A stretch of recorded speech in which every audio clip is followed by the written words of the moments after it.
ಎಲ್ಲರಿಗೂ ನಮಸ್ಕಾರ ಸ್ನೇಹಿತರೆ ರೈಲ್ವೆ ಇಲಾಖೆಯಿಂದ ನೇಮಕಾತಿಯ ಹೊಸ ಅಧಿಸೂಚನೆ ಬಿಡುಗಡೆಯಾಗಿದೆ ನೋಡಿ.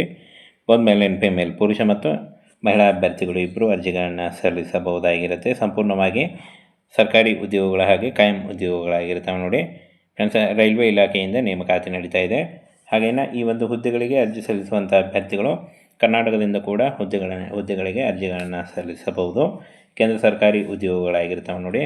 ಹಾಗೇನ ಫ್ರೆಂಡ್ಸ್, ಆಲ್ ಇಂಡಿಯಾ ಒಂದು ನೇಮಕಾತಿ ಆಗಿರುತ್ತೆ. ಕರ್ನಾಟಕದಲ್ಲೂ ಕೂಡ ಹುದ್ದೆಗಳಿದ್ದಾವೆ.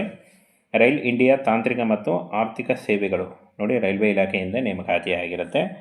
ಉದ್ಯೋಗ ಸ್ಥಳ ಆಲ್ ಇಂಡಿಯಾದಲ್ಲೇ ಇರುತ್ತೆ, ಕರ್ನಾಟಕ ಸೇನೆ. ಹಾಗೆ ಇಲ್ಲಿ ನೋಡಿ, ಹುದ್ದೆಗಳ ಹೆಸರು ಸ್ಟ್ರಕ್ಚರಲ್ ಇಂಜಿನಿಯರ್, ಇನ್ಸ್ಪೆಕ್ಟರ್ ಮತ್ತು ಕ್ಲರ್ಕ್ ಹಾಗೂ ಸಹಾಯಕ ಹುದ್ದೆಗಳಿಗೆ ನೇಮಕಾತಿ ನಡೀತಾ ಇದೆ ನೋಡಿ. ಇನ್ನು ರಚನಾತ್ಮಕ ಇಂಜಿನಿಯರ್ ಒಂದು ಹುದ್ದೆ ಇದೆ, ಇನ್ಸ್ಪೆಕ್ಟರ್ ಒಂದು ಹುದ್ದೆ ಇದೆ. 32,000ದಿಂದ 50,000ವರೆಗೂ ಪರ್ ಮಂತ್ ಸ್ಯಾಲ್ರಿ ಆಗಿರುತ್ತೆ ನೋಡಿ. ಇನ್ನು ರಚನಾತ್ಮಕ ಇಂಜಿನಿಯರ್ ನೋಡಿ, ಸ್ನಾತಕೋತ್ತರ ಪದವಿ ಕೇಳಿದ್ದಾರೆ.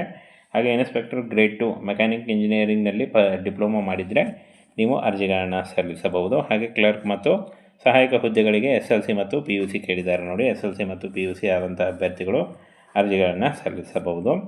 ಹಾಗೇನ ಫ್ರೆಂಡ್ಸ್, ವಯೋಮಿತಿಯನ್ನು ನೋಡೋದಾದರೆ 40 ವರ್ಷದ ಒಳಗಿನವರು ಅರ್ಜಿಗಳನ್ನು ಸಲ್ಲಿಸಬೇಕಾಗುತ್ತೆ ನೋಡಿ. OBC ಅಭ್ಯರ್ಥಿಗಳಿಗೆ 3 ವರ್ಷ ಮತ್ತು SC/ST ಅಭ್ಯರ್ಥಿಗಳಿಗೆ 5 ವರ್ಷಗಳ ವಯೋಮಿತಿ ಸಡಿಲಿಕೆ ಕೂಡ ಇರುತ್ತೆ. ಆದಷ್ಟು ನಿಮ್ಮ ವಯಸ್ಸಿನ ಲೆಕ್ಕಾಚಾರ ಮಾಡಿಕೊಂಡು ನೀವು ಅರ್ಜಿಗಳನ್ನು ಸಲ್ಲಿಸಬಹುದು.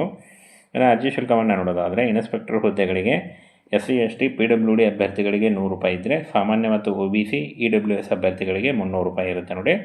ಪಾವತಿ ಮಾಡುವ ವಿಧಾನ ಆನ್ಲೈನ್ ಮೂಲಕ ಇರುತ್ತೆ. Credit card, debit card, net banking ಮೂಲಕ ನೀವು ಪಾವತಿಯನ್ನು ಮಾಡ್ಬೋದು. ಹಾಗೆ ಆಯ್ಕೆ ಪ್ರಕ್ರಿಯೆ ನೋಡಿ, ಲಿಖಿತ ಪರೀಕ್ಷೆ, ದಾಖಲೆ ಪರಿಶೀಲನೆ ಮತ್ತು ಸಂದರ್ಶನದ ಮೂಲಕ ಆಯ್ಕೆಯನ್ನು ಮಾಡಿಕೊಳ್ಳಲಾಗುತ್ತೆ. ಲಿಖಿತ ಪರೀಕ್ಷೆ ಇರುತ್ತೆ. ಲಿಖಿತ ಪರೀಕ್ಷೆಯಲ್ಲಿ ಪಾಸಾದಂಥ ಅಭ್ಯರ್ಥಿಗಳಿಗೆ ದಾಖಲೆ ಪರಿಶೀಲನೆ ನಡೆಸಿ ಹಾಗೂ ಸಂದರ್ಶನ ನಡೆಸಿ ಆಯ್ಕೆಯನ್ನು ಮಾಡಿಕೊಳ್ಳಲಾಗುತ್ತೆ ನೋಡಿ. ಇನ್ನು ಈ ಒಂದು ಹುದ್ದೆಗಳಿಗೆ ಆನ್ಲೈನ್ ಮೂಲಕ ಆಫಿಷಿಯಲ್ ವೆಬ್ಸೈಟ್ಗೆ ಹೋಗಿ ನೀವು ಅರ್ಜಿಗಳನ್ನು ಸಲ್ಲಿಸಬಹುದು. ಅರ್ಜಿ ಸಲ್ಲಿಸುವಾಗ Aadhaar card, caste income certificate, ಒಂದು ಫೋಟೋ ಮತ್ತು ಎಜುಕೇಷನಲ್ ಡಾಕ್ಯುಮೆಂಟ್ಸ್ ಇಷ್ಟನ್ನು ತೆಗೆದುಕೊಂಡು ನೀವು ಆನ್ಲೈನ್ ಮೂಲಕ ಅರ್ಜಿಗಳನ್ನು ಸಲ್ಲಿಸಬಹುದು. ಇನ್ನು ಅರ್ಜಿ ಸಲ್ಲಿಸಲಿಕ್ಕೆ 7 ಜುಲೈ 2025 ಅರ್ಜಿ ಸಲ್ಲಿಸಲಿಕ್ಕೆ ಕೊನೆಯ ದಿನಾಂಕ ಆಗಿರುತ್ತೆ ನೋಡಿ. ಈ ಒಂದು ಕೊನೆಯ ದಿನಾಂಕದೊಳಗಾಗಿ ನೀವು ಅರ್ಜಿಗಳನ್ನು ಸಲ್ಲಿಸಿ. ಸ್ನೇಹಿತರೆ, ರೈಲ್ವೆ ಇಲಾಖೆಯಿಂದ ನೇಮಕಾತಿಯ ಹೊಸ ಅಧಿಸೂಚನೆ ಬಿಡುಗಡೆಯಾಗಿದೆ ನೋಡಿ.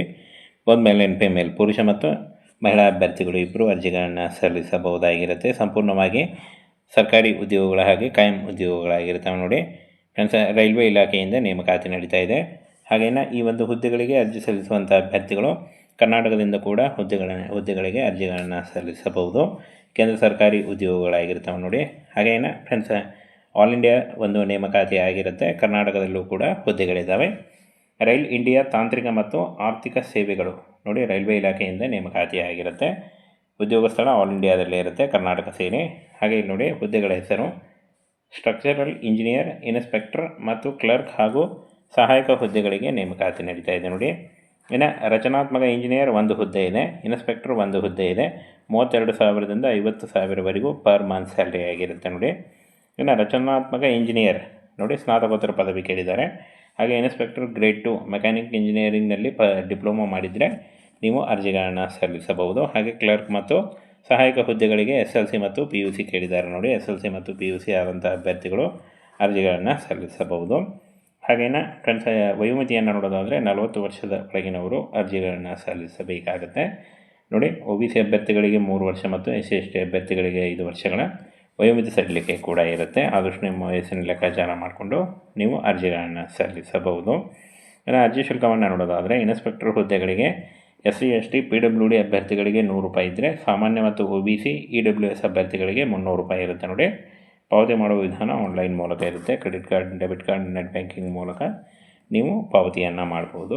ಹಾಗೆ ಆಯ್ಕೆ ಪ್ರಕ್ರಿಯೆ ನೋಡಿ, ಲಿಖಿತ ಪರೀಕ್ಷೆ, ದಾಖಲೆ ಪರಿಶೀಲನೆ ಮತ್ತು ಸಂದರ್ಶನದ ಮೂಲಕ ಆಯ್ಕೆಯನ್ನು ಮಾಡಿಕೊಳ್ಳಲಾಗುತ್ತೆ.